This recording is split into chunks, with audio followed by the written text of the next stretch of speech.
धरती से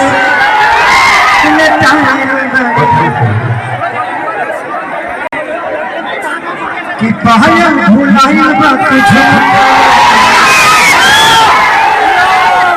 बोलत न बारू का बाटे परेशानी कि कहे तोहर भोर से लटकन बनोला लटकन बनोला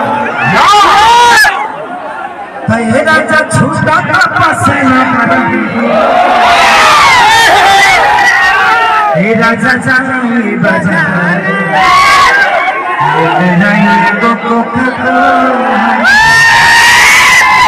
इंस्ट्रूमेंट में लाइट दे दीजिए भाई आहो और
एक बार मनोज साउंड का प्रॉब्लम देखिए पूरे स्टूडेंट की साउंडिंग खत्म हो रही है।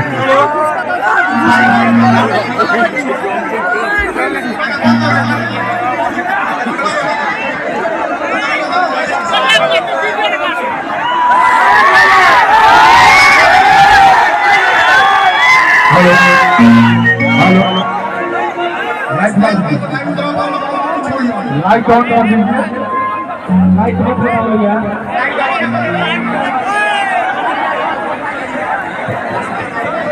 रे बना रहा उतार इंसान पैदा के लिए हनुमान हो गई। हेलो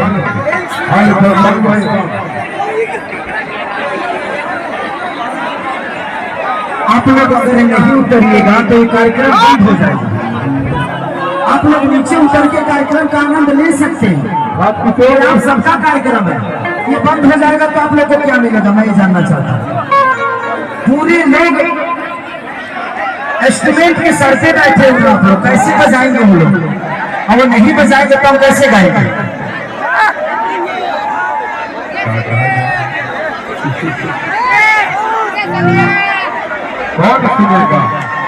एक बार समझने की कोशिश करिए। आप लोग प्यार से उतरेंगे तो सब लोग उतर जाएंगे, तो फिर बाउंसर लोग बदतमीजी करेंगे आपसे और आपको बुरा लगेगा। ये आपका कार्यक्रम है, बंदी अपने लिए कार्यक्रम नहीं कराए, कितना मेहनत आपके लिए ही हुआ है।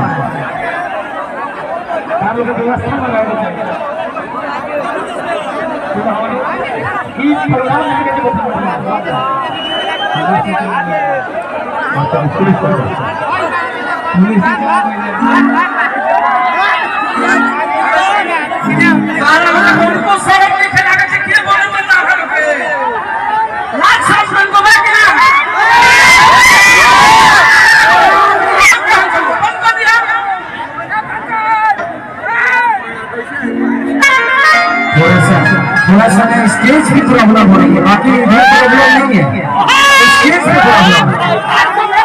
सबको साइड कराइए, कोई भी अपना है किसी को मत किसी साइड कराइए। ये पीछे जो बच्चे हैं उनको देखने को नहीं मिल रहा।